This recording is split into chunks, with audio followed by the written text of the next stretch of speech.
Yəni beləcə, təlimimiz pasiv keçməsin. Maksud müəllim də bizim aramıza qoşuldu. Xoş gəldiniz Maksud müəllim.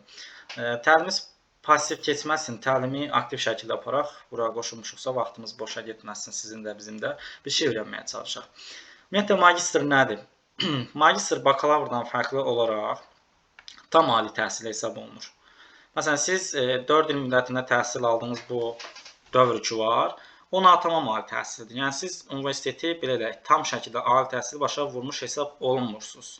Sadəcə olaraq bakalavr diplomu alırsınız, natamam ali təhsillə belə deyək kifayətlənmiş olursunuz. Bəzi gənclər də var ki, təhsilini davam elətdirir, magistra gedir. Bəs nədir magistr? Bakalavrla fərqi nədir? Magistr bir seçimdir. Yəni magistri heç bir məcburiyyət yoxdur. Heç bir belə deyək, kimisə məcbur eləmirlər ki, magistra get və yaxud da ki, nəsə bir şey. Magistr bakalavrdan fərqli olaraq bizi valideynlərimiz yönəltmir. Yəni qəbul eləyək ki, birinci kursa qəbul olan vaxt 10-11-ci sinifdə valideynlərimizin belə deyək, istəyinə əsasən çoxumuz ixtisas seçmişik. Belədir? Yəqin ki, belədir. Amma magistrda vəziyyət o deyil. Magistrda artıq belə deyək, özünüz müstəqil olursunuz. Artıq əli diplomlu, savadlı şəxslərsiniz, yəni də artıq siz özünüzü yönəltməlisiniz. Magistrın bakalavrdan fərqli cəhət ondadır ki, artıq belə deyək, sən sadəcə seminar əzbərləyib gedib orada qiymət almırsan. Magistr bir karyera mərkəzidir, bir karyera məktəbidir. Yəni o aktiv insanlar magistrda artıq özlərinə iş sistemi qururlar. Magistr bir tədqiqatçılıq mərkəzidir. Birazdan bizim Maksud müəllimimiz də bu haqda danışacaq sizə. Magistr belə deyək, bakalavrdan çox fərqlənir. O da baxır hansı universitetdə, hansı yerdə oxuyursunuz. Təbii ki, bunu bütün universitetlərə şamil eləmək olarmı? Xeyr. Mən birazdan sizin suallarınızı da alacağım, orada cavab da verəcəyik. Yəni bütün universitetlərdəki deyək yüksək səviyyədə magistr var. Təəssüf ki, bu Azərbaycanda o qədər də belə deyək inkişaf eləməyib. Amma bəzi universitetlərimiz var ki, gərək onların da haqqını yeməyək, onların da deyək. Həqiqətən də yüksək dərəcədə kadr yetişdirirlər. Magistr tədqiqat deməkdir. Yəni tutam sən seminar oxuyursan, danışırsan bakalavrda. Artıq sən magistr dönəmində sən o seminarın mühazirəsini axtaran şəxssən. Yəni axtarıb araşdırırsan. Tutalım, özümdən biraz şey atıram. Nizami Gəncəvi haqqında ədəbiyyatdan deyim. Hər hansı bir şeyi danışırsansa, sən magistrda onu tədqiq edirsən, araşdırırsan, onun mənbələrini göstərirsən. Yəni bir növ sən özün tədqiqatçı axtarıcı mövqeyində çıxacaqsan. Görürsüz fərqi? Magistr ümumiyyətlə nəyə lazımdır? Bu suala gəlincə isə magistr əslində çox şey lazımdır. Yəni bizim gənclərimizin çoxsu əksəriyyəti fikirləşir ki, magistri əhəmiyyətsiz kimi qəbul edirlər ki, magistr 2 il vaxt ikisi xeyr. Mən bunu keçən təlimlərimizin hamısında demişəm. İldən ilə, yəni özümüz ağıllı, savadlı adamlar fikirləşək. 5 ildən sonra, 6 ildən sonra nə olacağını heç kim bilmir də. Hər ildə, məsələn, keçən il statistikasını açıqlayıram, 56.565 nəfər bakalavr Dövlət İmtahan Mərkəzi tərəfindən keçirilən imtahanlardan qeydiyyatdan keçib qəbul olub universitetlərə. Düzdür? Bu da 4 ildən sonra 56.565 nəfərin iş gözləmə yerdə. Yəni 4 ildən sonra hamı iş axtaracaq. Dövlət bunu necə fərqləndirsin? Dövlət bunu necə fərqləndirsin? Yaxşı, eyni ixtisasdan 5000 adam iş qutarıb, cəmi 1000 nəfərdə iş var. Elə MİQ imtahanlarını götürək. MİQ imtahanlarında bu dəqiqə vəziyyət çox çətindir Azərbaycanda. Niyə çətindir? Acı mən öz ixtisasımdan götürürəm, dil ədəbiyyatdan götürürəm. Biz deməli, imtahana mən özüm girəndə də 7000-8000 adam imtahana iş vermişdi, MİQ-dən keçmişdi. Cəmi 547 dənə vakansiya çıxartmışdılar. Fərqi görürsünüz? Deməli, dövlət gələcəkdə nəsə bir strategiyadan istifadə edəcək. Və bu da çox böyük ehtimalla fikir irəli sürülür ki, magistr dərəcəsidir. Yəni, hər kəs, belə deyək, əlinə bakalavr diplomu alıb dövlətdən iş tələb eləməyəcək. Dövlətin tələbi olacaq ki, bir neçə ildən sonra magistr diplomu gətir. Magistr dərəcəsi gətir, ixtisas üzrə. Və yaxud da ki, hər hansı bir sahə üzrə oxuyursansa, o üzrə. Ona görə magistrın əhəmiyyəti indi belə deyək, gözə çarpmasa da, gələcəkdə bu tendensiyanı qarşısını almaq üçün çox lazımdır. Ona görə də, yəni bəri başdan siz magistr ixtisasınızı almanız sizin üçün çox böyük əhəmiyyət daşıyacaq. Və bir də bir şey, məsələn, çox adam soruşur ki, mən tutarım ki, ixtisasım müəllimlikdir. Mən orta məktəbdə işləyəndə magistrın əhəmiyyəti mənə nə dərəcədə olacaq? Əziz yoldaşlar, baxın, orta məktəb müəllimi, bakalavr 4 illik qutarmış bir şəxs də 6 illik magistr dönəmindən qutarmış bir şəxsin adi müəllim kimi arasında heç bir fərq yoxdur. Maaşlarında 20-30 manat fərq olmaz, amma belə deyək də, dərəcə etibarilə heç bir fərq yoxdur. Bəs nəyə lazımdır orta məktəb müəlliminə bir magistr dərəcəsi? Ona görə lazımdır ki, gələcəkdə, elə indinin özündə də məktəb rəhbərliyinə, idarəetmə sistemlərinə, direktor müavinliyi kimi sistemlərə artıq magistr diplomu tələb olunur. Və bir neçə ildən sonra indi hal-hazırda sertifikasiya imtahanları keçirilir, düzdür? Hardasa Dövlət İmtahan Mərkəzi tərəfindən, belə deyək, indi hal-hazırda Təhsil Nazirliyindədir. Gələcəkdə Dövlət İmtahan Mərkəzinin verilməsi gözlənilir bu sertifikasiyaların və həmin müddətdə bir tələb olacaq sertifikasiyadan keçmək üçün magistr diplomu. Yəni görürsünüz, əhəmiyyəti çoxdur. Ona görə siz magistr təhsilinizi vaxt ikən almalısınız. Magistr təhsilinizi vaxt ikən tamamlamalısınız ki, sabahsı gün nə olsa siz ondan garanti altında olasınız. İndi yeni qoşulanlarımız oldu. Ümumi hamıya deyirəm. Kiminlə sual olsa birazdan sizə söz verəcək. Təbii ki, sizi maraqlandıran, ixtisasınızla bağlı hansı magistr ixtisaslarını seçmək istəyirsiniz, hansında oxuya bilərsiniz və yaxud da ki, hansı suallar sizin beyninizdə onu verə bilərsiniz əlbəttə. Amma ilk öncə Maksud müəllim buradadır. Bizim kursumuzun məntiq müəllimidir. 2024-cü ildə ölkə birincilərindən olmuşdu magistr imtahanında. O sizə bir magistr haqqında çıxış versin və magistr imtahanında, biz magistra gedən yol imtahanından keçir əlbəttə. Nələrdən istifadə etmək lazımdır ki, uğur qazanaq? Onlardan sizə məlumat verəcək. Buyurun, Maksud müəllim. Salam dəyərli tələbələr, axşamınız xeyir olsun. Salam Seyhan müəllim. Salam olsun. Hər biriniz qoş olduğunuz üçün çox təşəkkür edirəm.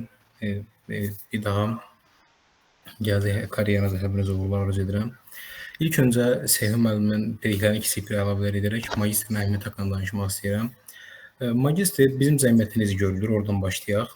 Seyhan müəllim vurğuladığı kimi cəmiyyətimizin əksər üzvləri magistri bakalavr sonra atılan bir təhsil pilləsi kimi, ondan sonra gələn təhsil mərhələsi kimi görür.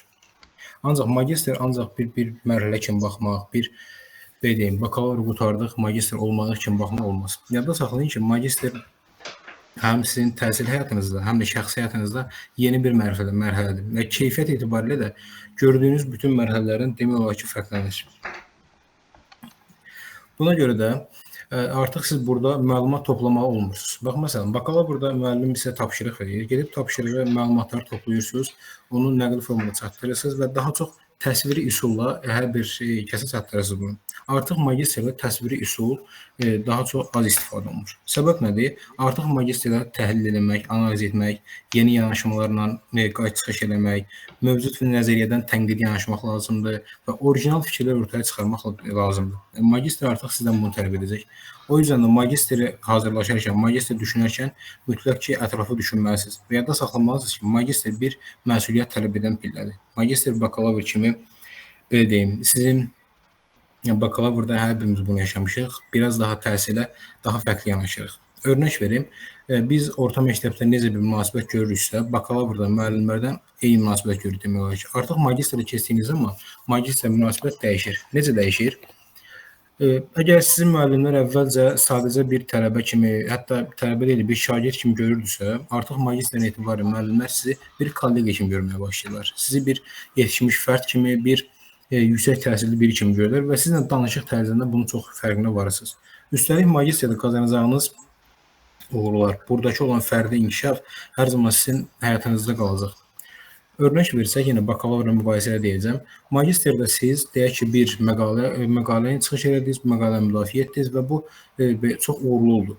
Baxın, bu magistrdə qazandığınız məqalə uğuru sizi hər zaman sizin olacaq. Amma bakalavrda qazandığınız adi bir uğur sizin bəlkə də görməzdən gəldiyiniz bir şey olacaq. Çünki magistrdə bir işdə uğura imza atmaq, onu daha uğurlu etmək sizin üçün çox çətin olacaq. Çətin deməkdən qəsdim nədir? Yəni, vaxtınızı alacaq və daha çox araşdırma, daha çox analiz nəticəsində vaxtını çox edəcəyi üçün və nəticədə çətinliklə başa gələn bir uğur olacaq. Və təbii ki, sizin üçün unudulmaz olacaq və hər zaman sizin məlumatlarınıza bu qeyd olunacaq. O ki, qaldı magistrin gələcək əhəmiyyəti necədir bəs? Magistrin gələcək əhəmiyyəti Seyhan müəllim vurğuladı. Magistr, yəni bugün sadəcə bir təhsil pilləsi kimi görülə bilər, amma gələcəkdə önəmini həddən artıq çoxdur. Səbəb nədir?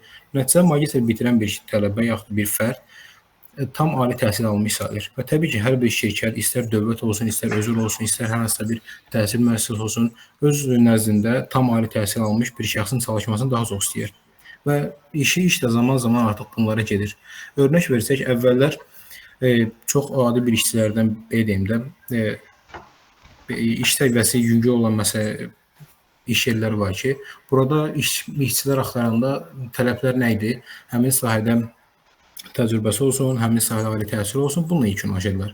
Amma artıq bəzi yerlər var ki, bunların arasında magistr təhsilini ala bilirlər konkret olaraq. Və bu gələcəkdə daha çox tendensiya olacağı təbii ki, qaçınılmazdır. Yəni gələcək həyata magistr olmadan düşünmək, yaxud da ki, mən magistr oxumadan karyeram daha yaxşı olacaq düşünmək olar. Ancaq nə qədər olacaq, o biraz sual altındadır. O yüzden mənim sizə məsləhətim magistr düşünməyiniz və bu yoldan bu yolu başlamaq və bu yoldan daha uğurlu keçməyinizdir. Digər bir məsələ imtahan mərhələsidir ki, bunda yəqin ki, irəliyən dəqiqələrdə danışarıq imtahan barəsində. Əvvəlcə sizin suallarınızla tanış olaq. Bəli, əlbəttə imtahan barəsində danışacağıq, magistratura imtahanı barəsində. İndi tələbələrimizi maraqlandıran sualları çata yazın, biz məmnuniyyətlə hər birinizin sualına cavab verək. Əxtər qaldıraraq səs açıq da deyə bilərsiniz. Buyurun, Tərlan Aslanlı. Hər birinizin axşamı xeyir olsun. Hər vaxtınız xeyir. Bizi belə bir təlimə qoşduğunuz üçün təşəkkür edirəm, bu fürsəti yaratdığınız üçün. Mən özüm Bakı Dövlət Universitetinin Qazax filialının Azərbaycan dili və ədəbiyyat müəllimliyi ixtisası üzrə 2-ci kurs tələbəsiyəm. Çox güman ki, mütləq halda magistr düşünürəm və magistr oxumaq istəyirəm. Mənim 2 sualım olacaqdır. Mən öz oxuduğum ixtisas üzrə magistri davam elətdirmək istəmirəm. Ancaq bəzi şəxslərdən eşitdim ki, əgər istəmirəmsə mən MBA etməliyəm. Bu da həm maddi baxımdan çox baha başa gəlir, həm də təhsil formatı baxımından baha başa gəlir. Bir də ki, mənim ixtisasımla əlaqəli olan və yaxud əlaqəli olmayan da ola bilər. Təhsil proqramı ilə maraqlamaq istəyərdim. Hansı ki, magistri bir dəfə burada mı oxuyub, sonra mı xaricə getmək lazımdır, yoxsa birbaşa xaricdə oxumaq mümkündür? Sual üçün təşəkkür edirəm Tərlan xanım. Deməli, belə deyək. Maqsud müəllim də mən də dil ədəbiyyatı qurtarmışıq, ixtisas da olmadı, həmkarıq belə desək. Biz də həmin o ixtisasda magistra qəbul olmuşuq. Belə desək ki, dil ədəbiyyatı bitirən bir şəxs əgər öz ixtisasında oxumaq istəmirsə, o demək deyil ki, sən ancaq MBA oxuya bilərsən. Xeyr, belə deyək, magistr imtahanından sonra orta göstərdiyinizə əsasən biz ona UMG deyirik. UMG-yə əsasən sizə proqramlar açılır. 27, 37 və 42 proqramlar açılır, 38 proqram daha doğrusu. Bunlar da nədir? Mahiyyəti nədən ibarətdir? Məsələn, sən bağlını tutalım ki, müəyyən dərəcəyə qədər sadəcə ixtisas seçə bilərsən, sadəcə tutalım ki, MBA seçə bilərsən və bir də var, həm MBA, həm digər ixtisasları, həm də öz ixtisasını seçə bilərsən. Bu artıq yüksək proqramdır. Məsələn, sən təkcə MBA yox, məsələn, başqa ixtisaslarda pedaqogika tarixi, nəzəriyyəsi, sosial iş, gənclərlə iş və digər ixtisaslar çoxdur da, indi baxın hansı proqramlar sizə açılır. Amma qaldı ki, MBA məsələsi belədir də, sırf sadəcə biznesin, iqtisadiyyatla bağlı olan ixtisaslardır. MBA hər kəs gedə bilər, ixtisasından asılı olmayaraq. İstəyir idmanda oxusun, istəyir dil ədəbiyyatda oxusun, istəyir hüquqda oxusun, fərqi yoxdur. Yəni, MBA hər kəs gedə bilər. MBA nədir? Bizneslə bağlı ixtisaslardır. Demək olar ki, universitetlərin əksəriyyətində də var. MBA-nın da qiyməti, belə deyim, sizin, bilmirəm, o fikri niyə formalaşırsınız? MBA-nın qiyməti o qədər də yüksək deyil. Baxın, harada təhsil alırsınız. Yəni, məsələn, deyək, Gəncə universitetlərində MBA-nın qiyməti 1500-dən başlayır. Bakı Nida Universiteti var, MBA-nın qiyməti 5000-dən başlayır. Yəni, hər yerdə belə deyil bu tendensiya ki, qiymət baxımından. MBA yenə təkrar edirəm. Biznesin idarə edilməsi, maliyyə, müsahibət çotu, ondan sonra iqtisadiyyatın verilməsi bu kimi ixtisaslardır. Bunları da seçə bilərsiniz. Öz ixtisasınız üzrə də davam edə bilərsiniz. Məsələn, sadəcə dil ədəbiyyatı üzrə. Və yaxud da ki, öz ixtisasınıza uyğun başqa ixtisaslar da seçə bilərsiniz. Hansı ki, o başqa ixtisaslar MBA sayılmır. Sizin ixtisasınız sayılır. İxtisas üzrə gedirsiniz. Ümidvaram sualınıza cavab verə bildim Tərlan xanım. Mən elə onu deyəcəkdim. Mən dedilər ki, yəni öz ixtisasından başqa magistrdə başqa ixtisas seçə bilmirsən. Hansı ki, mən indi bakalavrı dil ədəbiyyat oxumağıma baxmayaraq çox istədiyim ixtisaslardan biri bayaq siz vurğuladığınız gənclərlə iş, bir də sosial iş ixtisaslarıdır ki, hansı ki, bugün Azərbaycanda ən çox maraq o sahələrədir və özüm də gənclərin içində olduğuma görə o gənclərlə işlədiyimə görə görürəm ki, həqiqətən də Gənclər və İdman Nazirliyi seçilən gənclərə dəyər verir. Buna görə mən onu maraqlanmaq istəyirdim ki, yəni sadəcə olaraq öz ixtisasımla bağlı mı oxumalıyam, yoxsa məsələn mən 3-cü qrup dil tarix alt qrupu ilə qəbul olmuşam universitetə. Orada seçə biləcəyi məsələn ixtisaslar var da 3-cü qrup üzrə. Magistrda da eyniləri belə deyim də mənə təsir eləyir, yoxsa fərqli ixtisaslarmı? Baxın, indi o yenə deyirəm, sizin seçəcəyiniz ixtisasdan asılıdır, bir də OMG-nizdən asılı bir şeydir. Bir də yəni magistr imtahanınızın balından asılı bir şeydir də. Məsələn, magistr imtahanı birazdan biz onun haqqında geniş danışacağıq sizə. 100 ballıq bir imtahan sistemi var. Daha doğrusu 95 ballıq, 5 bal da essay yazı qiymətləndirmədə ingilis dilindən. O 95 bal üzərindən siz tutalım toplayıb 160 bal. Siz amma seçmək istəyirsiniz sosial işi. 70 baldır keçdi. Nə edə bilərsiniz? Seçənmərik. Məsələn, baldan asılıdır da. Yəni balın düşürsə seçə bilərsən. Bax, halbuki sən onu seçə bilirsən. Proqram sənə imkan verir. Dil ədəbiyyatı bitirmisən, sosial işi seçə bilirsən. Balın azdırsa sən onu seçə bilmirsən, təəssüf ki. Yəni Anladım. Firuzə xanım sual vermişdi, cavab vermədik. Cavab verəcəkdik, ardıcılıqla çıxdı görüşdən. Biriniz etiketləyərsiniz, tanıyırsınızsa, cavab verəcək birazdan suallarına. Chatda yazan suallara cavab verək. Aha, Gülər xanımın sualı var. Mən xaricdə oxumaq istəyirəm. Hansı ölkəni tövsiyə edərsiniz və hansı ixtisas üzrə magistr təhsilini almaq daha yaxşı olar? Dil ədəbiyyat müəllimliyində oxuyur tələbə. Buyurun, Maksud müəllim. Xarici təhsil almaq əslində proqram əsasındadır. Bu müəyyən təhsil şirkətlərinin yaxud da dövlət proqramından çıxmaq olar xaricə. Dil ədəbiyyat ixtisası üzrə xaricə çıxmaq biraz çətin məsələdir ixtisasın təməli etibarilə. Amma proqram vasitəsilə yaxud da ki, Təhsil Naziri hər hansı bir proqram vasitəsilə çıxa bilər. Bir də universitetin yaratdığı imkanlar, hər bir universitet müəyyən xarici ölkə universitetlərlə müqavilə imzalayır ki, ondan istifadə edib çıxmaq olar.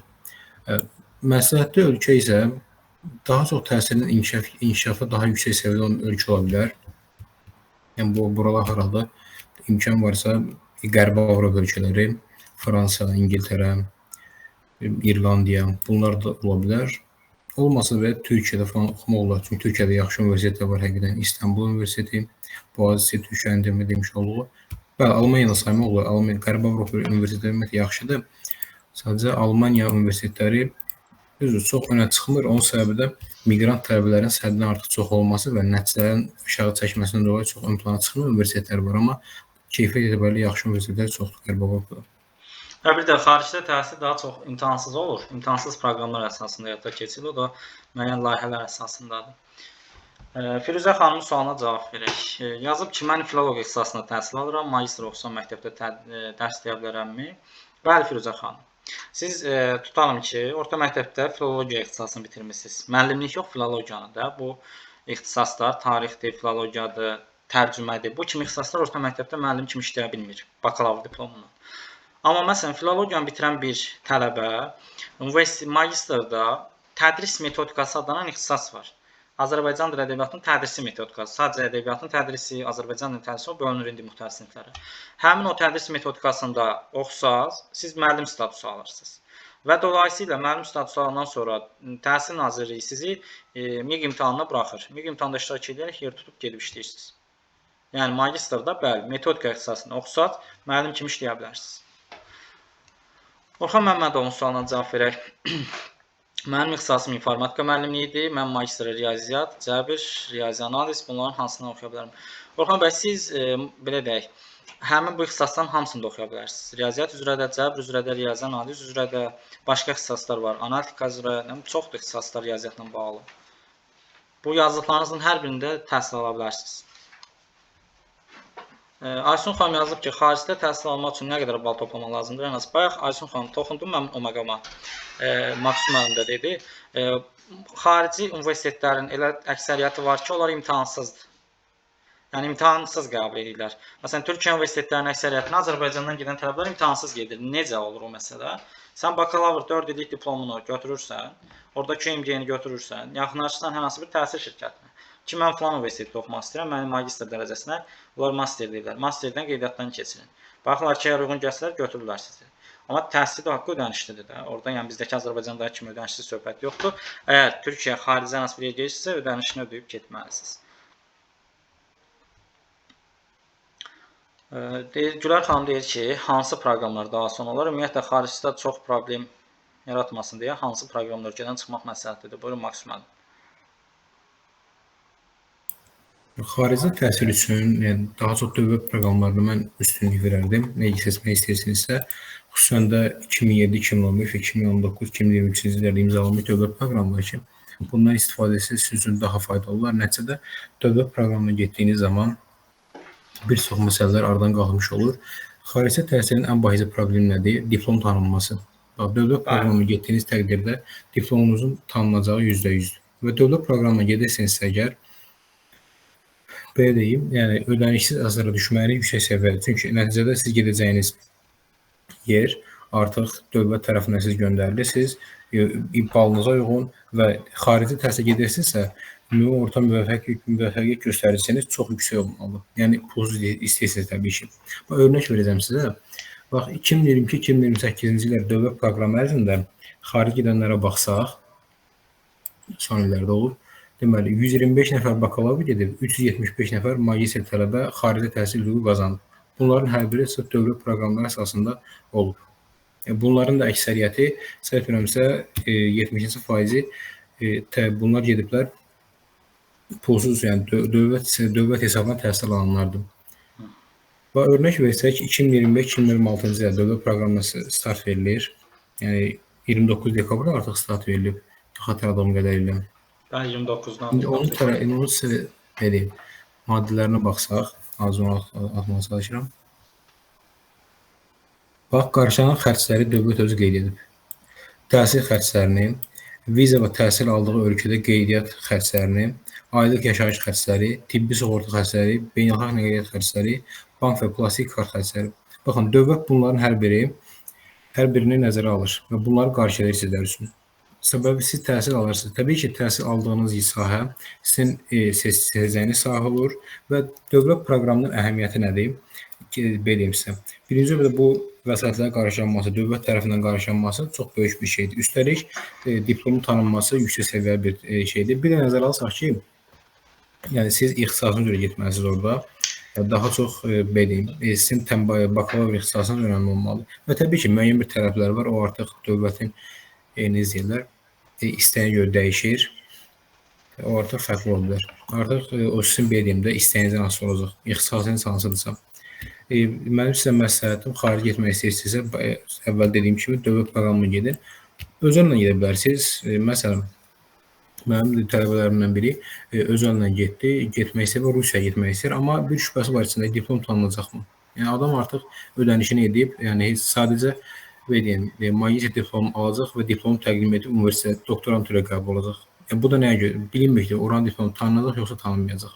Artıq ödənişini etsə belə şübhələrin içində. Səbəbi dediyim kimi dövlət deyil və güvənsizdir. Amma dövlətdən istifadə etsəz, yəni dövlətin bu özünün tətbiq etdiyi qanunlardan istifadə etsəz, rahatlıqla güvənə bilərsiniz. O təbii ki, yenə sizdən asılıdır. Çalışın ümumi orta müvəffəqiyyət göstəricini yüksəkdə tutun ki, ondan yararlana biləsiniz. Bir də universitetinizin hansı xarici universitetlərin əlaqədə olduğunu araşdırın. Yəqin ki, rəhbərlikdən soruşsa sizə məlumat verərlər. Onunla da çıxıb gedə bilərsiniz. Sağ olun Maksud müəllim. Olxan elə sualına cavab verdiniz ki, UMG-nin təsiri varmı? Bəli, UMG-nin çox böyük təsiri var. Yəni o 4 il müddətinə sizin topladığınız UMG ki var, o sizə proqram açır. Yəni UMG az olsa sadəcə siz ixtisas seçə bilərsiniz, UMG yüksək olsa həm ixtisas, həm də başqa ixtisasları seçə bilərsiniz. Həm də Maksud müəllim dediyi kimi burs qazana bilərsiniz, xarici ölkəyə getmək istəsəz. Aysun xanım sualına cavab verək. Psixologiya ixtisasından təhsil alıram. Klinik psixologiyanı seçməyi düşünürəm. Universitet ortalaması ilə qəbul olunursa, xaricə ən az ortalama bal nə qədər olmalıdır? Yüksək olmalıdır. 90-dan yuxarı, 85-90-dan yuxarı olmalıdır Aysun xanım. Deməli, əziz tələbələr, sizin suallarınıza məncə hamısına cavab verdim. Əgər nəzərimdən yayına qalıbdırsa, zəhmət olmasa yenidən yönləndirərsiniz. Bizim magistr kursumuz var. Magistr hazırlığına məşğuluq. Burada da sizin tələbələrdən var, Qazaxda oxuyanlardan. Şahzadə buradadır, İlahə buradadır. Bakı Dövlət Universitetində tələbələr. Biz ilk dəfə kursu yaradanda tələbələr bizə qoşulmuşlar ilk dəfə bizim yay dərslərinə. Magistr imtahanda iştirak etdilər, bal topladılar, magistra qəbul oldular. İndi sizə də həmin təklif edirik ki, yay aylarında, deməli, harısı iyun ayından başlayaraq sentyabra qədər, avqusta qədər bizdə ödənişsiz dərslər olacaq, magistratura hazırlığı. Həmin o tələbələr həmişə 1-0, 2-0 qabaqda olan tələbələrdir. ki, bizdə yay dərslərində iştirak ediblər. Təbii ki, indi dərsdən sonra mən sizə qrupa link atacağım. Yayda bizim dərslərdə iştirak etməklə siz magistr bazası formalaşdıra bilərsiniz. Samir deyir, magistratura balının az, UMG yuxarı olsa ixtisas seçmək necə olacaq? Təbii ki, burada birinci növbədə magistr balında Samir. Yəni, magistr balının az olsa, UMG-nin heç ora aidiyyatı olmayacaq. Tam sən ixtisas seçmək istəyirsən, seçəcəyin ixtisas 57-58 bal, sən isə toplamısan 43 bal. Necə eləyək? Seçəmirik. Deməli, birinci nədir? Magistr balı, imtahan balı. İmtahan balı yüksək olmalıdır ki, sonra sən ixtisas da seçə bilərsən. UMG ixtisas seçiminə lazımdır. Magistr isə o ixtisas seçiminə keçmək üçün lazımdır. Yəni, magistr imtahanı ümumiyyətlə ildə 2 dəfə olur. Biri fevral ayında, biri adətən may və aprelin sonlarında olur. Bu müddətlərdə olur. 2 şans ərzində olur. Birinci şansdan keçə bilməyənlər ikincidən keçə bilər. Birincidə iştirak etməyənlər ikincidə iştirak edə bilər. İldə 2 dəfə magistratura imtahanı Dövlət İmtahan Mərkəzi tərəfindən keçirilir. Buyurun, sizi maraqlandıran hansı suallar istəyirsiniz, verin. Süleymanova Aybəniz. Buyurun Aybəniz xanım.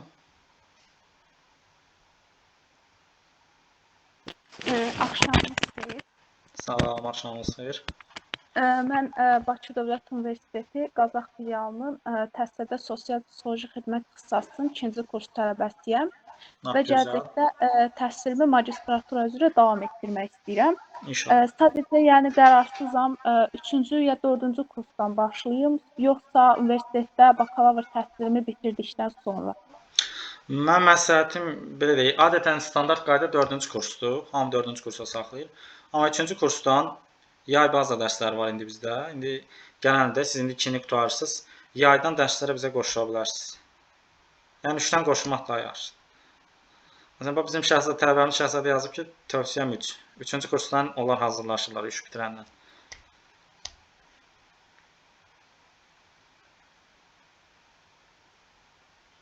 Buyurun, nə sualınız varsa verə bilərsiniz. Əksəriyyət Qazaxlıdır deyə Qazaxda oxuyur, yoxsa balları düşüb deyə ora gəlib?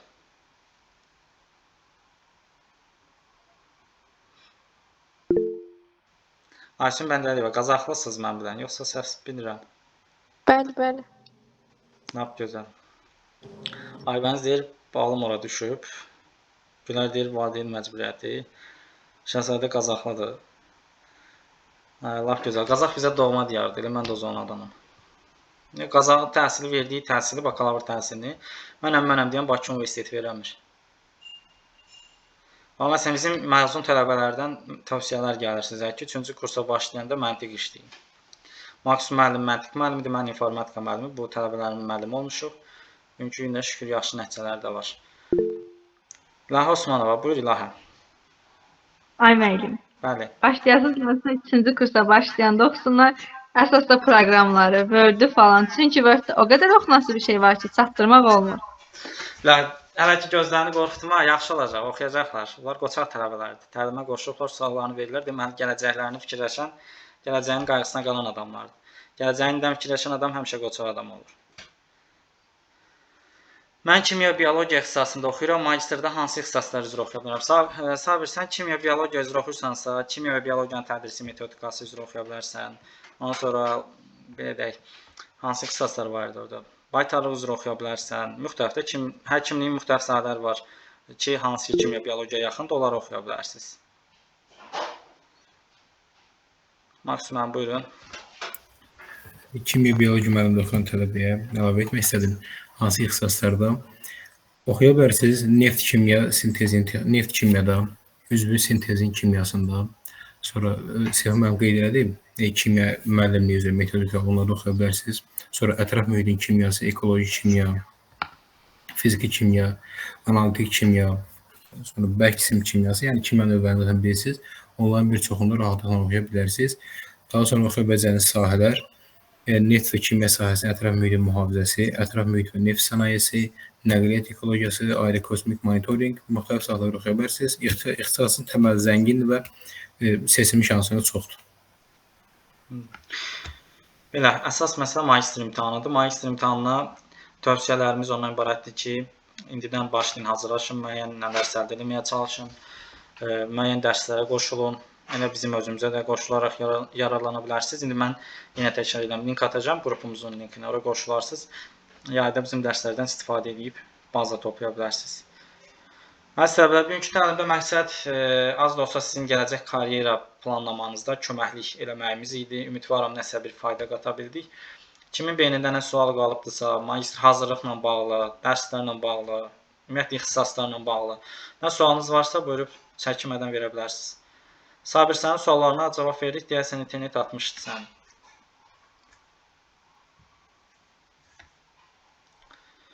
Biz belə deyək, Qazaxda o gün uşaqlarla da söhbət edirik. Qazaxda filial açmaq istədik, bizim kursun filialına.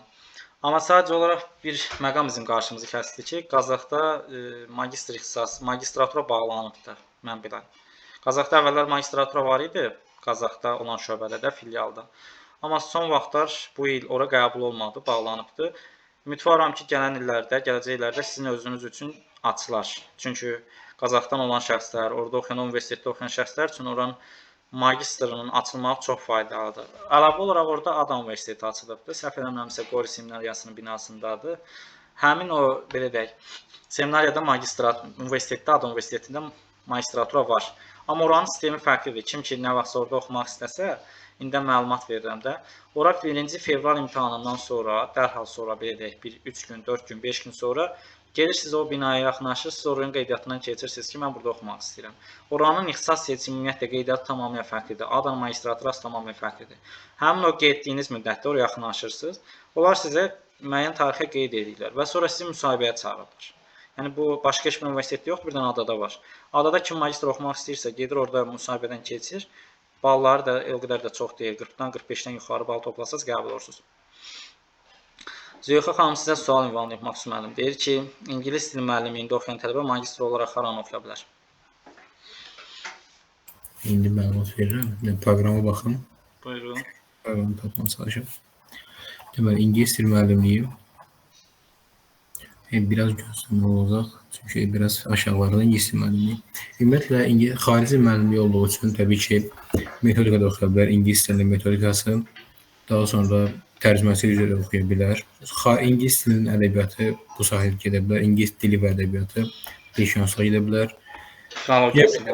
Yəni əksər dediyim humanitar fənlərdə olduğu kimi yenə qeyri-ixtisas, yəni qeyri-ixtisasdan qəsdim MBA deyil, ixtisası olmayan. Məsələn, mənim özümü dil ədəbiyyatı bitirib hal-hazırda inzibati tərəfindən gənclərlə iş oxuyuram.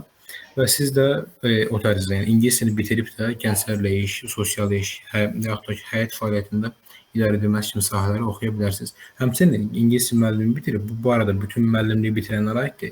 Təhsildən menecer kimi magistr ixtisasını oxuya bilərsiniz. Bu da faydalı ixtisasdır. O çox gözəl ixtisasdır. Təhsil meneceri.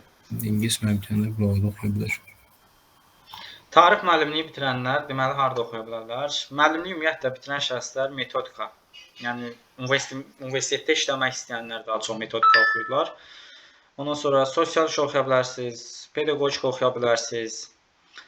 Tarixlə bağlı müxtəlif sahələr var da, indi siz daha yaxşı bilərsiniz. Arxeologiya üzrə, araşdırmaçılıq üzrə bunları oxuya bilərsiniz. Maksimum 2 tələbəmiz Züleyxa və Tego adlı şəxsin suallarını zəhmət olmasa internetdən baxaraq cavab verərsiniz. Hansı ixtisaslardır? Bir daha bax. Süleyman Vaybəniz, buyurun. İmtahan prosesi ilə bağlı bir maraqlandırdı. Əgər yəni həqiqətən əziyyət çəkiriksə, hazırlaşırıqsa, yüksək bal üçün imtahanda hansı səhvləri etməməliyik? Hansı nələri etməməlisiniz? Bəli. Səhvlərdə. Belə deyək, mən bunu həmişə tələbələrimə deyirəm, imtahan qabağı tələbələrlə bir görüş keçiririk, bir iclas kimi, bir söhbət kimi.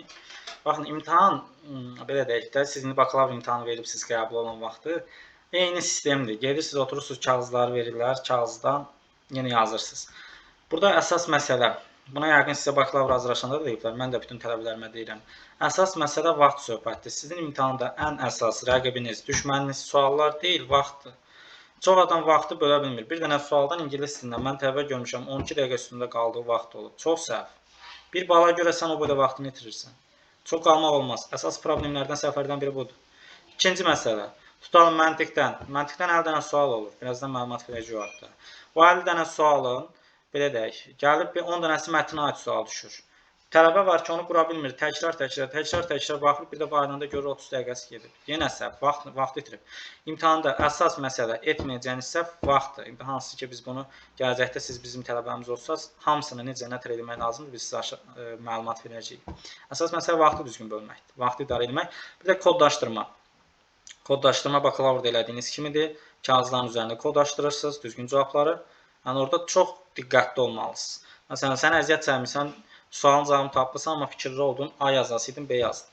Səhvdir də, balın getdi. Ona görə bunlara diqqətli olmaq lazım. Kodlaşdırmadır, vaxt bölgüsüdür, belə deyək, dinləmə sistemidir. İndi ingilis dilindən dinləmə var da. İndi gələcəkdə bilmirəm, siz imtahan verənə qədər yenilik nə çıxacaq, nə olacaq. Ona qədər belə deyək, əsas indi bu dəqiqə bizim qarşımızda onu dinləmədir. Yəni dinləmə qabiliyyətiniz olmalıdır. O imtahan yazma ardıcıllığı olmalıdır. Ardıcıllıq çox önəmlidir. Məsələn, dövlət kitabçalına qoyanda bu şəkildə qoyur ardıcıllıq. İngilis dili, informatika, məntiq. Düzdür? Çox adam var, ingilisi çox qəşəng bilir.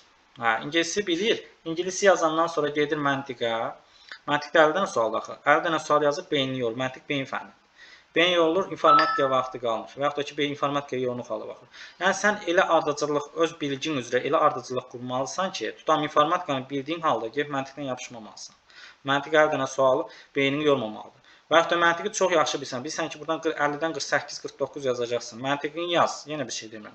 Amma elə tərzdə yaz ki, sən burada bilsən ki, təkcə 48 oradan yaza bilərsən. Söz onda deyil. Məsələn, sən informatikada 5 bal yazmasan keçə bilmirsən axı magistrda. Sən ingilis dilindən 5 bal yazmasan keçə bilmirsən axı. Ona görə imtahanda əsas məsələlərdən biri də düzgün bölgü, düzgün fənn ardıcıllığı, vaxtın düzgün bölünməsi və kodlaşdırma sistemidir. Aybəniz. Buyurun Maksud müəllim, suallara yəqin ki, cavab verirsiniz. Bəli, o 2 dənə sual var idi. Bir Züleyxa xanımın ingilis dili müəllimi ixtisası üzrə indi tam dəqiq cavab verə bilərik. Deməli, ingilis dili ixtisasını bitirənlər deməli, oxuya bilərlər ədəbiyyatşünaslıq ingilis ədəbiyyatı üzrə, ədəbiyyatşünaslıq Amerika və Böyük Britaniya ədəbiyyatı üzrə, ədəbiyyatşünaslıq xarici xalqların ədəbiyyatı müxtəlif ola bilər. Bu dilşünaslıq, yenə dilşünaslıq 2 dildə, ingilis dili və latın dili üzrə oxuya bilərlər. Sonra ingilis dili metodikası bunu bayaq dedik. Tərcümə üzrə, tərcümə ingilis üzrə sinxron tərcümə oxuya bilərlər və yazılı tərcümə oxuya bilərlər. Bu dəyişə bilər. Sosial iş cəhətdən həyat fəaliyyətinin müxtəlif sahələrində sosial iş və gənclərlə iş ixtisası üzrə, bayaq qeyd etdiyimiz menecment ixtisası üzrə, pedaqogiya sahəsində isə, yəni ingilis dili müəlliminin pedaqogiya sahəsinə baxsaq, proqram nömrəsinə diqqətlə baxın. Demək, 27-ci proqram üzrə deyək. Pedaqogika nəzəriyyəsi və tarixi, sosial pedaqogika, təhsildə qiymətləndirmə və monitorinq, təlim və tədrisin təşkil və metodikası. Baxın, bu ixtisas önəmlidir. Təlim və tədrisin təşkil metodikası həm normal universitet şəraitində oxuya bilərsiniz, həm də sabah qruplarında. Sabah qrupları tərzinə oxuya bilərsiniz. Demək, xarici ingilis dili müəllimliyi üçün bu önəmlidir. Tarix müəllimliyi nəzərə salsaq, tarix müəllimliyinin, yəni bayaq Sevim müəllim bir çoxunu saydı. Onlardan əlavə mən saymaq istəyirəm. Çünki metodika, metodologiya, arxeologiya, araşdırmalarla bağlı Sevim müəllimliklərinizi dedim. Oxuya bilərsiniz. Asiya və indi müxtəlif bölgələrin tarixi, bunu ümumi deyim, Asiya və Afrika ola bilər, Amerika ola bilər və müxtəlif yer. Sonra etnologiya ilə bağlı oxuya bilərsiniz. Müxtəlif dövrlərlə bağlı, yəni orta əsrlər, yeni dövr tarixi ilə bağlı bunlardan da oxuya bilərsiniz. Turizm və otelçilik sahəsində bir ixtisas oxuya bilərsiniz. Turizm işi, sosial, mədəni sahələrdə xidmətlərin təşkili, beynəlxalq turizm və ölkəşünaslıq, bu kimi müxtəlif sahələri oxuya bilərsiniz. Həmçinin fəlsəfə yönə bilərsiniz. Fəlsəfə tarixi, sosial fəlsəfə kimi fənlər oxuya bilərsiniz. Bayaq dediyimiz gənclərlə iş, həyat fəaliyyətinin müxtəlif sahələrin sosial iş kimi ixtisasları, yəni burada seçmə şansınız var. Menecmentdə həmçinin. Asiya xanım, sizə sualı var Maksud müəllim. Mən baxım çetirəm. Məktəblər təhsil arada oxunur. Məktəblər təhsil başqa suallar ümumi mən tapmağa çalışım onu. Bəli, magistrda ixtisas dəyişmək yaxşı bir şeydir. O baxır sizin məqsədinizə. Yəni məqsəddən asılı bir şeydir də ümumiyyətlə bu işlər. Məsələn, məqsədin universitetdə işləməksə yaxşı bir şey deyil. Məqsədin tutalım tarixi bitirmisən, işləmək istəyirsən sosial iş sahəsində, sosial cəhətdən, universitetdən uzaqlaşmaq istəyirsən, ixtisasdan ümumiyyətlə tarixdən qaçmaq istəyirsən, deyirsən sosial iş seçirsən. Yəni məqsədindən asılı olan bir şeydir. Yəni belə deyim, mən ümumi pisliyim deyim, yaxşı, ya pis bir şeydir və ya da deyim ki, yaxşı bir şeydir. O hər öz bir seçimi var, müstəqil bir seçimdir. Yəni ona görə bəyər başdan seçimimizi düzgün qurmalısınız ki, mən ixtisasımı görəsən dəyişim, yoxsa dəyişməyim. İndən qərar verib düzgün addım atılmalıdır. Buyurun, Maksud. Məktəbdə təhsildə oxuyan bir tələbə magistrda bax ibtidai sinif müəllimliyi ixtisası fonunda ibtidai sinifdə tədrisin metodika və metodologiya ixtisası üzrə təhsil ala bilər. Sonra korreksiyacı təlim fonunda korreksiyacı təlimin metodika və metodologiyası, məktəbqədər təlim və tərbiyə sahəsi, təhsildə sosial-psixoloji xidmət, pedaqogika sahəsinə yönələ bilər, sosial pedaqogika, pedaqoji nəzəriyyənin tarixi, təhsildə qiymətləndirmə və monitorinq, bunu məsləhət görürəm. Təlim və tədrisin təşkili və metodikası yenə sabah qruplarına təhsil ala bilərsiniz. Menecment bayaq qeyd etdiyimiz və gənclərlə iş, həyat fəaliyyətinin müxtəlif sahələrinin sosial iş. Bir də bir şey deyim, MBA ümumiləşdirməsi. MBA-da Sehmi onu qeyd etdi, ixtisasın fərqi yoxdur, hər kəs oxuya bilər. Yəni MBA-da zaten kənar ixtisas deyə rahat oxuya bilərsiniz. O nədir? Biznes idarə etməsi nəticədə hər kəs oxuya bilər. Məktəbqədərdə qeyd etdiklərimiz. Burada əgər məktəbqədərdən yaxa qurtarmaq istəyirsinizsə, menecmentə, sosial işə yönələ bilərsiniz ki, oradan da insan resursları, HR-a rahatlıqla keçmək olur. Sonra korreksiyacı təlim, bu da yaxşı bir ixtisasdır və pedaqogika sahələrdə yaxşı olduğunu düşünürəm. Bu ixtisas oxuyanlar üçün təbii ki. Magistr diplomunun işlədiyiniz yerdən asılı olaraq üstünlükləri dəyişir. Məsələn, orta məktəbdə müəllim işləyirsinizsə, heç bir üstünlüyü o qədər də yoxdur. Orta məktəbdə rəhbər işləmək istəyirsinizsə, çox böyük üstünlüyü var. Dövlət qulluğu strukturunda adi ştatın işçi işləmək istəyirsinizsə, üstünlüyü yoxdur. Amma dövlət qulluğunda hər hansı bir struktur rəhbər keçmək istəyirsinizsə, üstünlüyü var, tələb edirlər. Bayaq, yəqin ki, siz görüşün başında qoşulmamışdınız. Gələcəkdə bir 4 il, 5 ildən sonra artıq hətta müəllim kimi işləmək üçün də magistr diplomu tələb olunacaq. Mənim bakalavr təhsilim təhsildə sosial-psixoloji xidmətdir. Magistrda təhsil hansı ixtisaslar üzrə ala bilərəm? Maksud müəllim, buna da cavab verərsiniz bu sualımıza və yavaş-yavaş biz iclasımızı yekunlaşdırarıq. Təhsildə sosial-psixoloji xidmət buradadır. Oxuya bilərsiniz ümumi psixologiya, sosial psixologiya, inkişaf psixologiyası, pedaqoji psixologiya, uşaq və yaş psixologiyası, kliniki psixologiya.